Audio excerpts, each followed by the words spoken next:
primary aldosteronism. So it started as cardiometabolic outcomes and mortality in medically treated primary aldosteronism, a retrospective cohort study. And I will talk about it just in after a few slides. So just coming back to basics, as you know, primary aldosteronism is the most common form of endocrine hypertension. The number of patients in the hypertensive population is quite high. It's between 5 and 10% of unselected patients with hypertension. And we find that 20 to 25% of those patients with resistance hypertension are found to have primary aldosteronism. It's very important to recognize it really early because it's specifically treatable and potentially curable. Now, a bit brief pathophysiology. We know that primary aldosteronism is non-suppressible excessive aldosterone secretion causing hypertension and hypokalemia. So aldosterone mediates its effect through the primary, basically principal cell in the collecting duct, where it acts on increasing the sodium, free sodium channels in the apical cells, allowing excessive sodium reabsorption, and then which causes, because of the Granger, which because of sodium resorption, the lumen becomes negative. So it causes the sodium to be moved out into the lumen, causing hypokalemia. All this is mediated by the potassium sodium cotransferase ATPase channel, which helps in absorption of sodium. So excessive aldosterone causes hypokalemia, and then sodium retention, as well as the volume expansion, which is the cause of the hypertension. Keeping that in mind, then it helps how all the medical treatments are obviously designed. So when it comes to the Endocrine Society of the case detection, the patients who we need to see and work up for primary aldosteronism, it suggests that anybody with hypertension which is resistant to three conventional antihypertensive drugs, including diuretic, and also controlled blood pressure less than 140/90, but on 4 or more antihypertensive drugs, hypertension and its spontaneous or diuretic induced hypokalemia, and in patients with hypertension and incidental endothelioma, hypertension with sleep apnea, and hypertension with family history of recent onset of hypertension or cardiovascular event in a young age, less than 40 years. Or if all the patients with first degree relatives of primary aldosteronism. Now we have the Endocrine Society guidelines. Workup is very clear, which we do as basically what we do in clinic on regular basis. So I'll briefly go through it because the paper does involve all of these steps. So the first workup step is to aldosterone, do the aldosterone renin ratio, and if aldosterone renin ratio suggests that it is primary aldosteronism, then we go to one of the confirmatory tests, which most commonly we use a saline infusion test. Now, if you look on the right side of the slide, it says if a patient has got spontaneous hypokalemia with undetectable renin and plasma aldosterone concentration is more than 20 nanogram per deciliter, which is 550 picomole per liter, which we use. We don't need to do any confirmatory tests to detect primary aldosteronism. From then on, then obviously we go to adrenal CT, and if surgery is desired, then we do adrenal venous sampling, and adrenal venous sampling is also required in patient who has got marked primary aldosteronism at young age. And then if it is dissected, that is unilateral disease, then we can treat it with laparoscopic adrenalectomy. But if it's bilateral, then it needs to be treated with melanocortin receptor antagonist. Then the surgery is not desired. So this leaves us with a quite high population that we need to treat with the melanocorticoid receptor antagonist, which in long term carries a high risk, the burden of cardiovascular morbidity and mortality. Now, this is a retrospective study which compared 124 patients of primary aldosteronism with essential hypertension, which were 465 patients. It was they were matched by age and sex, and as well as the high blood pressure. This study suggested that there is increased risk of cardiovascular morbidity. As you can see, the stroke risk as compared to essential hypertension, which is 3.4, is increased to 12.9% in the primary aldosteronism. Similarly, non-fatal myocardial infarction risk from 0.6% is raised to 4% in primary aldosteronism. The same risk is increased in atrial fibrillation, as well as patients who were found to have left ventricular hypertrophy on echocardiogram. And there was even higher percentage of evidence of left ventricular hypertrophy on ECG. So this shows that long-term complications carries a very poor outcome in patients of primary aldosteronism as compared to the hypertensive patients. So coming back to the study, the journal, the article that I selected, it was by Anna and Vidya and colleagues, and it was done in US in Massachusetts General Hospital, Brigham and Women's Hospital, and their affiliated hospitals.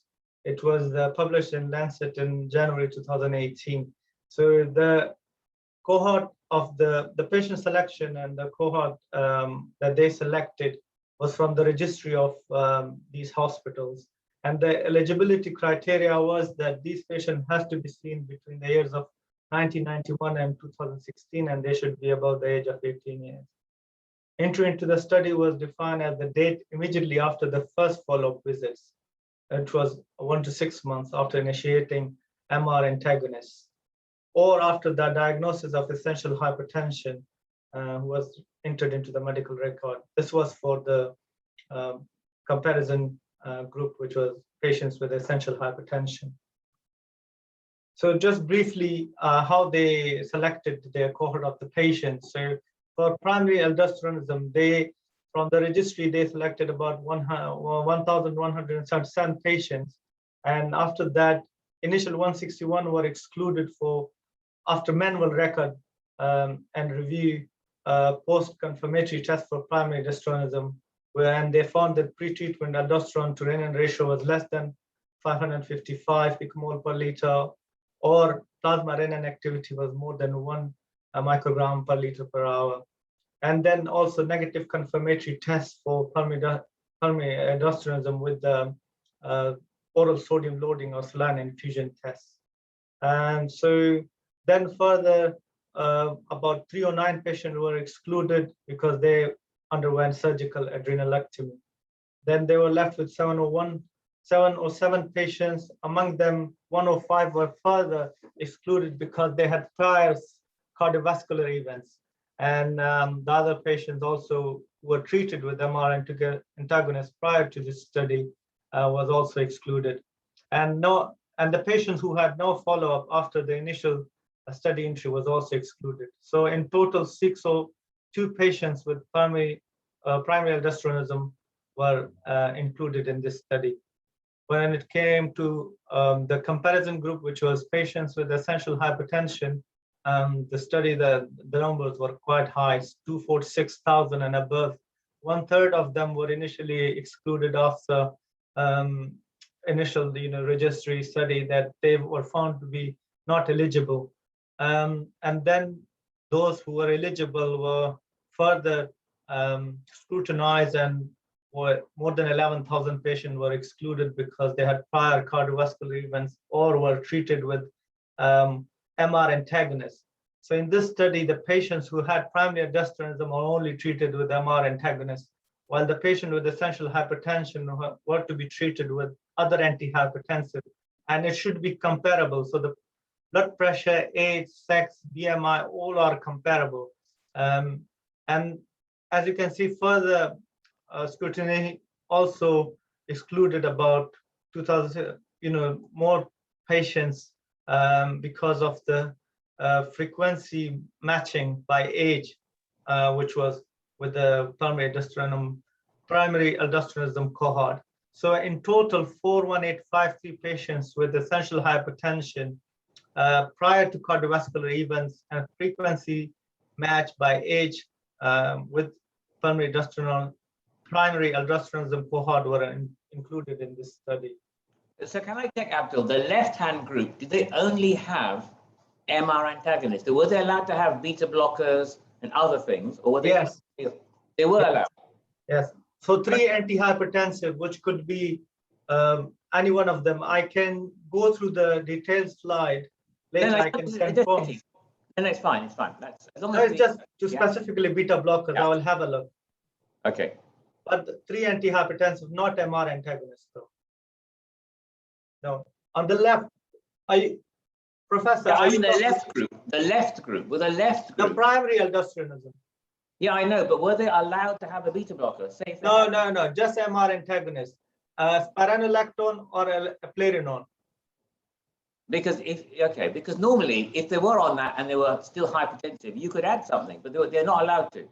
No, they were not allowed to. So they were the ones who were not on the treatment, and after initial recording, they were started in the first when they were seen for the first time, was started on MR antagonist and followed up. So no other drug other than MR antagonists.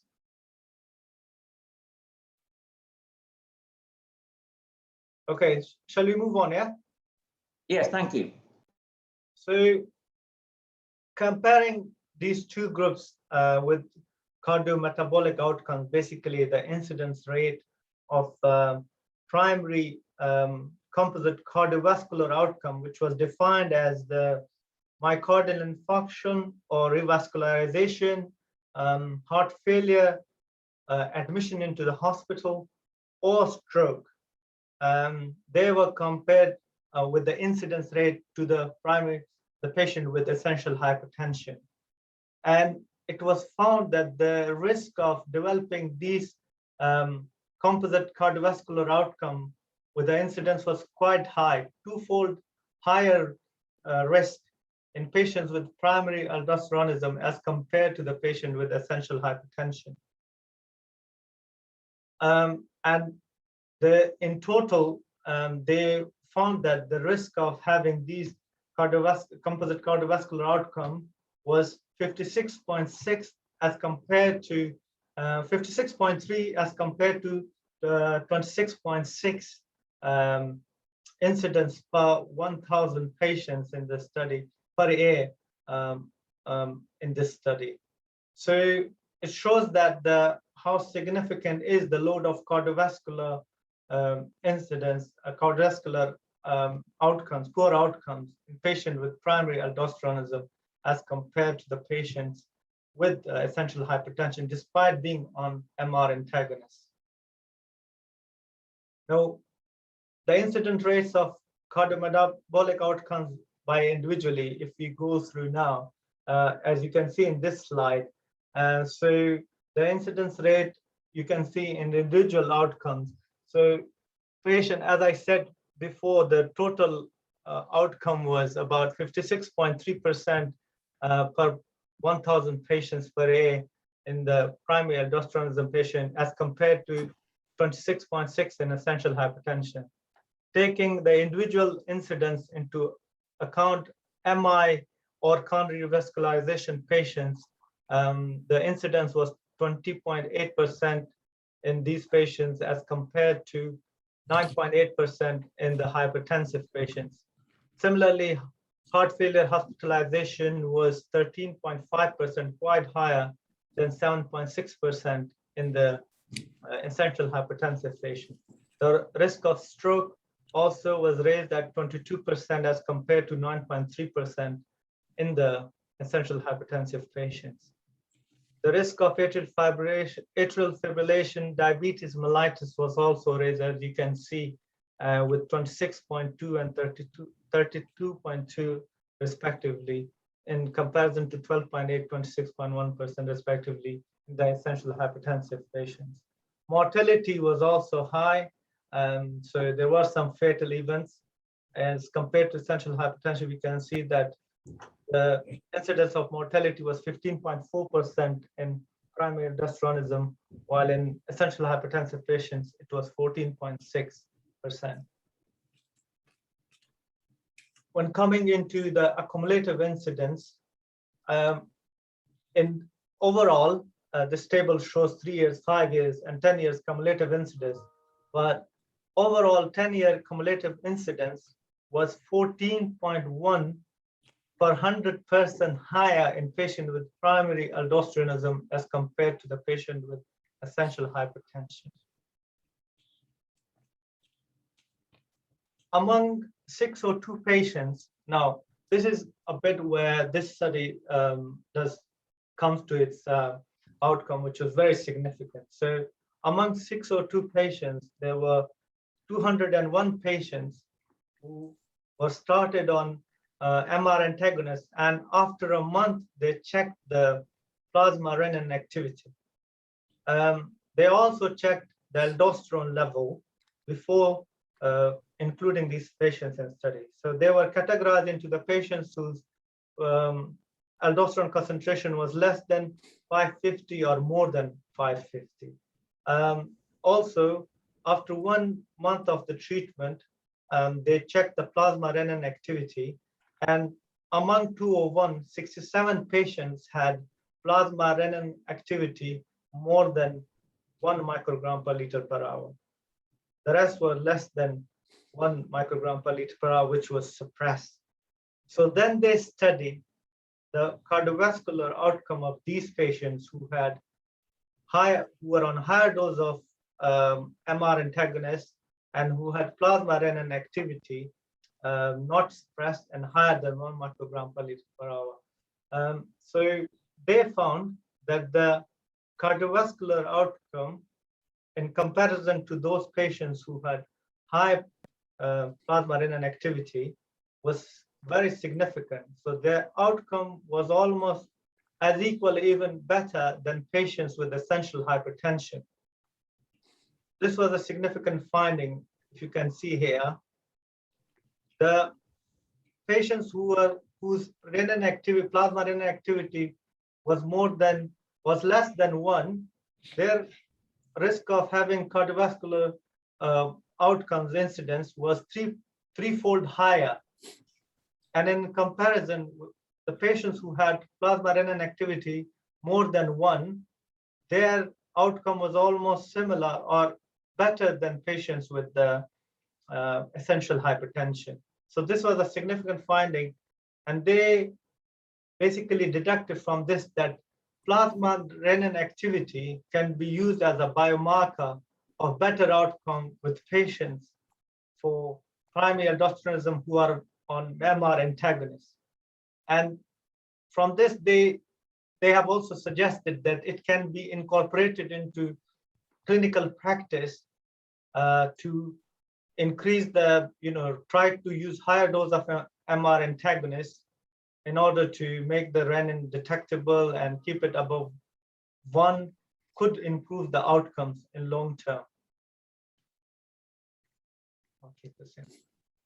And coming to the discussion, they basically have discussed that the previous guidelines with all the societies and the guidelines locally, they are mostly based on the studies which has shown that there is no comparable difference in patients of essential hypertension and patients who are treated with medically for primary aldosteronism. One of the very famous studies, which I think the endocrine study has also taken into account, is the Katina et al., which was in January, which is published in January 2008. This is basically a longitudinal study, and it's a prospective study, and they studied about 54 patients who were treated with the medical treatment for primary aldosteronism with mixture of surgical treatment, adrenalectomy, in comparison to the cohort of 323 patients with essential hypertension. They were matched by age, sex, and BMI, and they observed that the cardiovascular risk was very similar to the study, our study, which was twofold higher rise in the cardiovascular events. But the prevalence of cardiovascular events, as I said, was similar. They've just looking at that, the authors have seen that the incidence rate was 10 in comparison to the 19 in essential hypertension patients. So the resulting, the result was not significant as compared to the incident outcomes, as compared to the higher risk. So there was no observable difference in outcomes between medically and surgical treated patients from this study. Another famous study was from the German Conn's registry by Recken et al., which investigated long-term mortality, which was again a prospective study comparing primary aldosteronism patient with a mixture of surgery or MR antagonist with essential hypertension, and found that patients with primary aldosteronism had no difference so in all-cause mortality compared with essential hypertension. As you can see, the all-cause mortality of 22 deaths in primary aldosteronism was compared with 74 deaths in essential hypertension.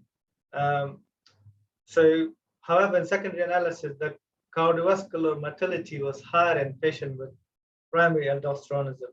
So this is also inconclusive, as they couldn't see any difference between the total mortality, all-cause mortality difference between patients of primary aldosteronism treated medically or surgically in comparison to the patient with essential hypertension. So I will just talk about the next, I've just looked at it, which extend this discussion. And it's about, I'm taking this message with the MR antagonist and plasma renin activity a bit further. This is a study which was done in Japan, and it has extended this discussion. They think not only plasma renin activity should be checked, they have also suggested that aldosterone-renin ratio should also be minimized, and it should be less than 20 by mitigating and optimizing the titration of MRAs. And they have, so their standard was basically intermediate thickness. So they have shown that there's a less events of atherosclerosis in these patients if their plasma renin activity is more than 1 and aldosterone-renin ratio is less than 20. So all in all, these two studies suggest that patients who are an MR antagonists, we know that are at higher risk of cardiovascular morbidity and mortality. How to reduce this risk, given that we don't have surgical option, is somehow if we can, titrate the MR antagonists and make sure that the plasma renin activity can be achieved above 1 nanogram ml per hour, and if aldosterone-renin ratio can be less than 20. This is from this study, but not from the study that I have described.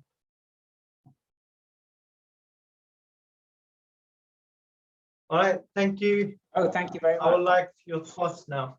Okay, any thoughts? Just go back to slides. So are we going to give more spironolactone? Where is it? This graph, see this graph, the problem is that the blue line is 41,000 people and the red line is 134 people. Yes. There's a wide error bar around that, but anyway, it's significant. So I think it's a good message. I think, I think the red group, if we try and give them more spironolactone, they won't take it. That must be the group that are non-compliant, don't like it. Professor, I can't hear you clearly. Oh, sorry. Is this on? Let me move it here. No, I just think, can you hear me now? Yes. Yeah, no, I just think that it might be that the red group are going to be reluctant to have more, because this is what happened. Yeah, they chose the group who had basically good compliance and then said they've done really well. Yes. The blue group. But I agree, we don't try hard enough. I mean, I took a potassium blood pressure, to be honest, and optimize those. And I'm not very confident in our renin, in any renin assay to say that. But it's interesting, and maybe we should give more. Is that your thought? We should give more? Yes. Yeah, this is the message, really. This is what they wanted. Yeah. We don't have a surgical control group because there are some. I mean, the question really is: should we operate or give spironolactone as a choice, isn't it? So they have ruled that out. They haven't compared the surgical patient. No. Okay.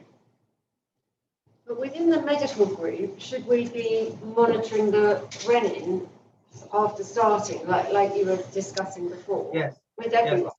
Yes. This is what they suggest, and they suggest that even the target should be that plasma renin activity after it should be measured. I mean, in the study they measured it after 1 month, but so there's a comment here from Will suggesting that we don't know the blood pressure or the potassium in this study. So they have taken all this account and they have made it's comparable. And they said they're the same. They're saying they're control for blood pressure, which is a bit of a surprise, isn't it? Because if the reading is no, they have said it's comparable. But yeah, I know, but if the reading is not suppressed, is there a correlation between the renins and the blood pressure? Exactly. Because if you wind up the spironolactone and increase the renin, you'd expect the blood pressure to fall. So, and the potassium to rise. Well, that's what I mean. Historically, we've just been going on the blood pressure. Yeah, well, that's what I still do that. I look at blood pressure and potassium, optimize them, wind up the dose as much as the patient will tolerate the blood pressure down. I mean, we could be more aggressive blood pressure targets, like 120 or 80, as opposed to one. But what's your blood pressure target? But Professor, can I just say one? So what I've studied is they have said that this renin activity and cardiovascular mortality, it's irrespective of the blood pressure control. So it's more discussing whether the cardiovascular mortality can be decreased by these targets irrespective of blood pressure. So they have looked into that, and it says it's not related. Are these rates adjusted for blood pressure, or are the groups standardized for blood pressure? Are the groups standardized? The question we're asking here is, are the groups standardized for blood pressure? Is that what you mean? I can't hear you clearly, Professor. Sorry. Are the groups standardized for blood pressure? They have made it compressible. They have rated the model they have used is Cox regression, and they have compared all of them. They have said that it's comparable, and it's with age, sex, blood pressure, and HbA1c, AF, and all. They have made it comparable. Yeah. So I mean, the theory that I've seen this is that aldosterone is somehow independently toxic. Yes, they found that it was muscle. Yeah, it was independent. Yeah, they couldn't find any significance of that. Okay, it is interesting. Thank you. I wonder. Can you hear me? Sorry. Yes, we can. Right, it's Florian. Just a question and then a comment. Abdul, do you know what the average dose of spironolactone was and the Pleuronon, and whether they actually found the difference between the two? I mean, previous studies have shown that the Pleuronon is much less effective. So in this study, after finding initial significance of these plasma renin activity and treatment with the eplerenone or spironolactone, they said in long term they haven't found any significance change. So the cardiovascular outcome benefit remains the same despite following these patients for quite long, and they have followed these patients for almost 10 years and above. So the study was started in 1991, and the patients until 2016, they have followed them up. Okay. What was the average dose they used? So the spironolactone that I can see it was 50, and the eplerenone was 65. Okay, which is a very low dose actually compared to other studies. Yes. But the other thing is, when if I followed this, one of the problems is we don't follow the patients up in clinic. But if I see them, I tend to measure renins. Yeah. And then, do you, if the renin is suppressed, do you up the spironolactone? This is what they're suggesting, yes. Yeah. Yeah, I mean, maybe we should be a bit more aggressive. I think that's not. Yeah.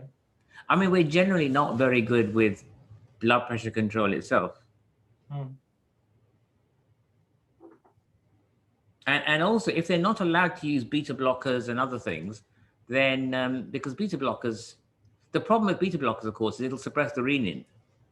So that marker goes. But I mean, beta blockers have a lot of evidence in terms of cardiovascular disease. If you've had a heart attack, for example. Is that the... They haven't mentioned it. No. Well, and that's important in real life, isn't it? Because they haven't really compared someone with primary aldosteronism just on an aldosterone antagonist and those on I think they have used it. On other medications, so beta blockers, ACE inhibitors, etc. So, Professor, just correction. The discussion hasn't mentioned, but the baseline characteristic study of this study cohort that I can see now, they have used the beta blockers, but only, what is it, 66? The problem with beta blockers is it will suppress the renin. You can't measure renin on a beta blocker because it'll be undetectable. So there's a bit of, you see, so that bottom line, the blue group are 40,000 essentials. The kind of purple line, which is the same level, is those are the high renin, so they were well blocked. And then the red group are the people who had a low renin because they were on a beta blocker because they already had a myocardial infarction, possibly. I mean, it's a confounder, isn't it? It might be on a beta blocker. And in discussion, they haven't mentioned that, and it's just in the data cohort, obviously they have mentioned this, but in discussion, they have just specifically restricted themselves to just MR antagonists and bring out the outcome. Yeah, that's a big hole in the whole thing, isn't it? Beta blockade and renins. We know that we can't do this. Written. Okay, thank you very much. Thank you. Thank you all. Thank you all for listening. Bye. Bye.